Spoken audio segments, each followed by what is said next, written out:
नमस्ते दोस्तों, आप सबका एक बार फिर से स्वागत है आपके अपने YouTube चैनल सत्य सनातन में। और आज सभी को एक भगवा विजय, एक हिंदुत्ववादी विजय पर हार्दिक शुभकामनाएं। मैं इसको भगवा विजय या इसको हिंदुत्ववादी या इसको हिंदुइज्म वाली जो विचारधारा है उसकी विजय बिल्कुल भी ना कहता यदि राहुल गांधी अपनी टूटी हुई नाक इसमें ना घुसेड़ता।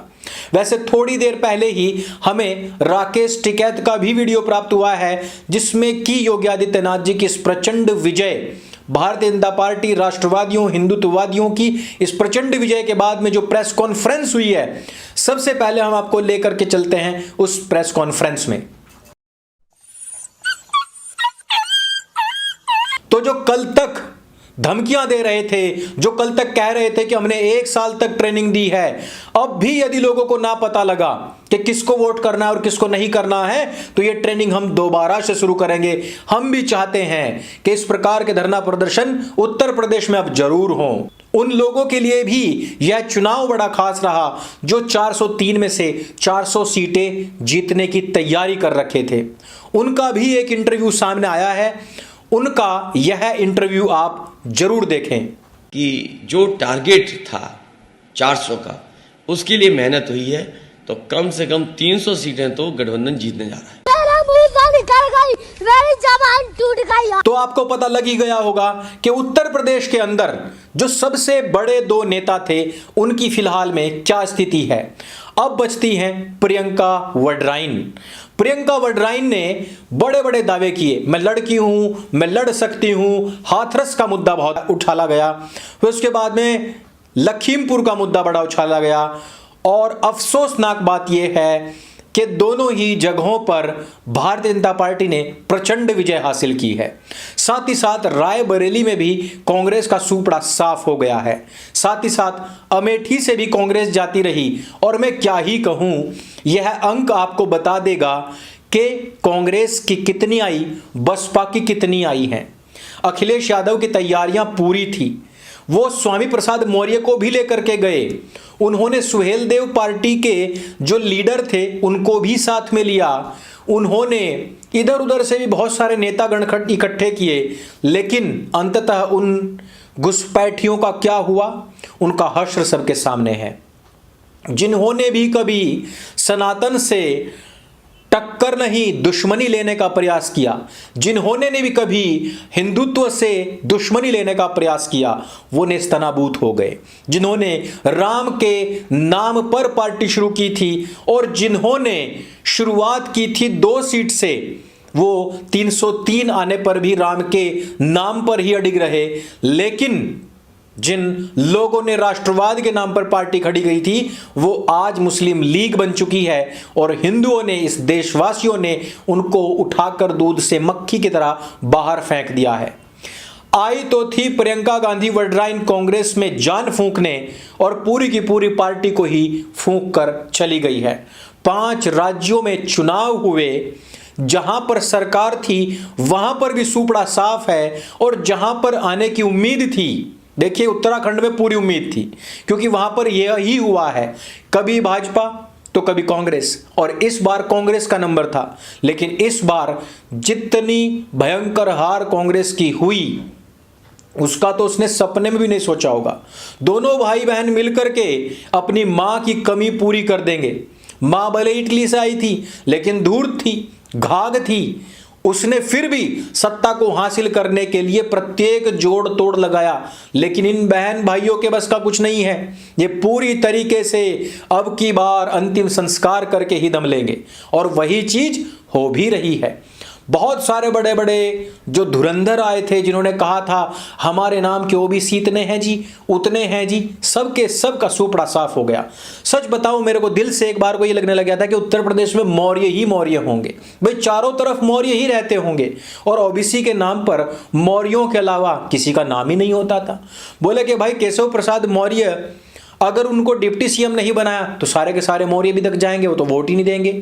केशव प्रसाद मौर्य के बाद में सबसे बड़ा नाम स्वामी प्रसाद मौर्य।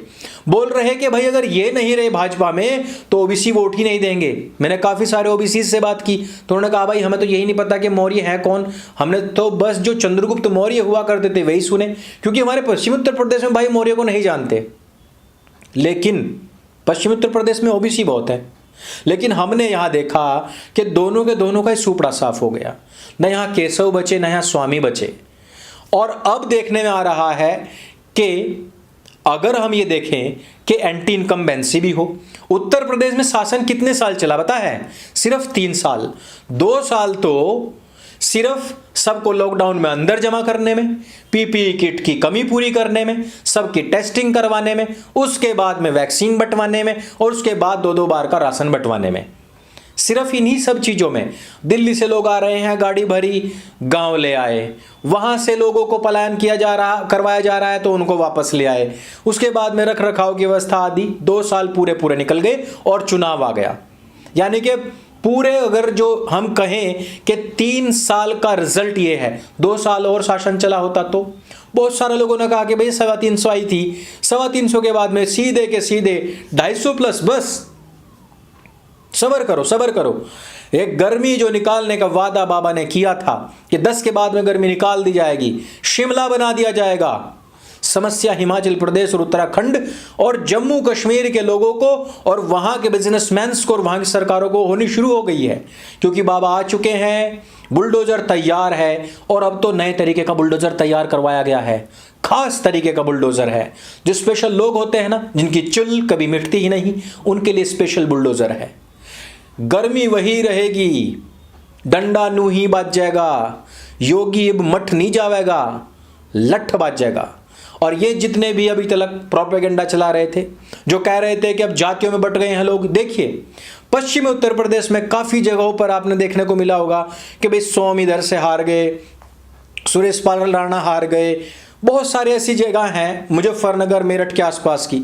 लेकिन अगर टोटल मिला करके देखिए तो राकेश टिकैत का कोई प्रभुत्व कोई आपको देखने को मिलेगा नहीं। मेरठ की सारी सीट, मुजफ्फरनगर में कौन जीत रहा है, सहारनपुर में कौन जीत रहा है, बुलंदशहर में कौन जीत रहा है, पश्चिमी उत्तर प्रदेश में कौन जानता है इन लोगों को। ये सिर्फ एक खाप के नेता हैं, पूरी जात के नेता नहीं है। और अलग अलग खापों के अलग अलग नेता होते हैं और उन अलग अलग नेताओं की आइडियोलॉजी भी अलग अलग होती है। इस वजह से जो सोच रहा था कि इस बार मैं अपनी महिला मित्र की सरकार बनवा दूंगा या अपने लाल टोपी वाले की सरकार बनवा दूंगा, ऐसा नहीं होना है। ये 2022 में टोंटी की टोंटी पूरी तरीके से टूट चुकी है और फिर से योगी बाबा वापसी कर चुके हैं। और यही प्रचंड बहुमत अगर आप उत्तराखंड में देखिए, और उत्तराखंड में किसी को लगने लग जाए कि भाई धामी की जीत है, नहीं भाई, मोदी जी ने खूब प्रचार प्रसार किया। 5 साल के अंदर जो हाईवेज बने हैं, जो रेलवे ट्रैक्स बने हैं, स्टेशंस बने हैं, जो शिक्षा सुधार हुए हैं उनको लीजिए, जो धार्मिक तौर पर जो धार्मिक यात्राएं हो चाहे मोदी की, चाहे वहां पर जो मंदिरों के ऊपर से जो टैक्स हटाने की बात हुई थी चाहे वो हो, इन सब को देखिए पूर्ण बहुमत की सरकार प्रचंड बहुमत के साथ में आनी लाजमी थी। मणिपुर पहुंचिए, पूर्ण बहुमत से 1 सीट ज्यादा है। गोवा में पूरी 50% ज्यादा है और साथ में जो उनकी पार्टी पहले से लगी हुई थी उसका साथ अब मिल जाएगा। यानी कि 5 में से 4 राज्यों में भारतीय जनता पार्टी आई है।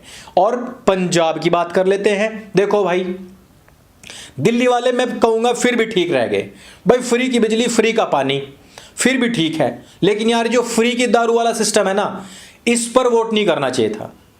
पहली चीज, पंजाब में ऑलरेडी बहुत सस्ती थी। फिर दूसरी बात यह है कि केवल और केवल दारू से तो काम चलने वाला है नहीं। हालांकि दिल्ली के अंदर एक मॉडल दिखाया गया कि भाई एक के साथ एक फ्री है, तो वहां के लोगों को लगा कि भाई यहां भी फ्री होगा, तो उठा करके इन्होंने सब लोगों ने एकदम से वोट दे दिया। पर आज आपने देखा कि आम आदमी पार्टी के किसी भी नेता ने भारतीय जनता पार्टी के विषय में कुछ भी गलत नहीं बोला। और उसका कारण समझते हो क्या है? ठुकरा के मेरा प्यार मेरा इंतकाम देखेगी।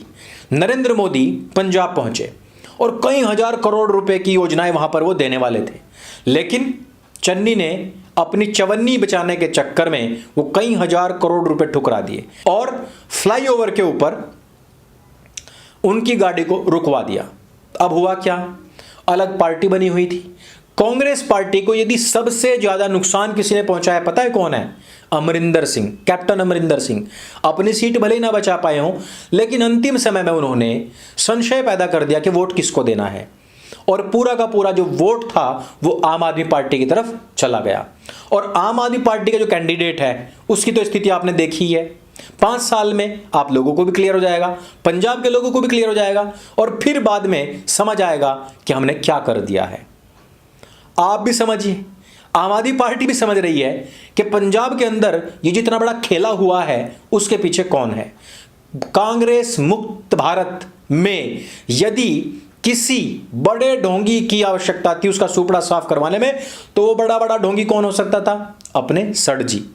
और सर जी ने आकर के दिल्ली में कांग्रेस का सुपड़ा साफ किया और अब पंजाब में कर दिया है। और दोनों की जनता, दिल्ली की जनता भी अब पछता रही है, उसको भी पता लग रहा है, और पंजाब की जनता को अगले 5 साल में पता लग जाना है, पता लग जाएगा सबको।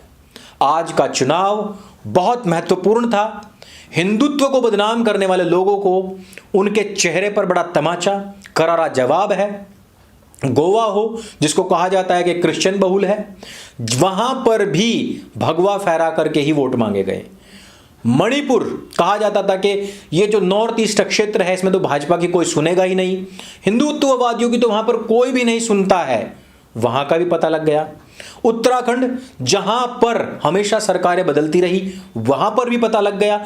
और 37 साल के बाद कोई सरकार अपने आप को रिपीट कर रही है, यह इतिहास भी पता लग गया। यानी कि चारों की जो 4 जीत हैं ये ऐतिहासिक हैं।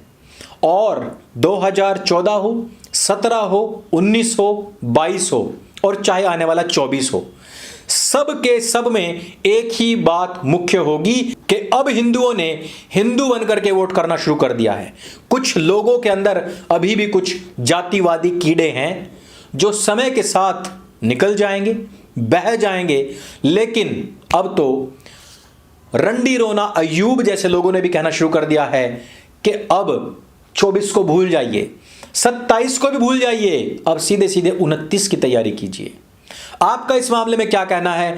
आज की इस ऐतिहासिक जीत पर आपका क्या कहना है?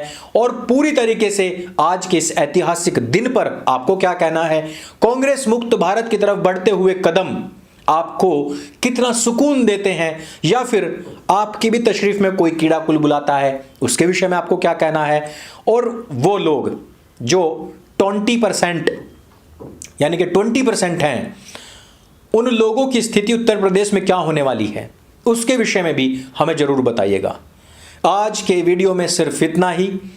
मुझे भी अब पटाखे भी फोड़ने हैं, फिर मिठाई भी खानी है, मिठाई बांटनी भी है, और भी बहुत सारे काम करने हैं। तो इस वीडियो को हम शॉर्ट में निपटाते हैं, धीरे धीरे और भी सारी बातें करते रहेंगे। आपका प्यार हमें यूं ही बनाए रखिए। मेरे संग बोले सत्य सनातन वैदिक धर्म की जय। जय हिंद, वंदे मातरम, जय श्री राम, हर हर महादेव।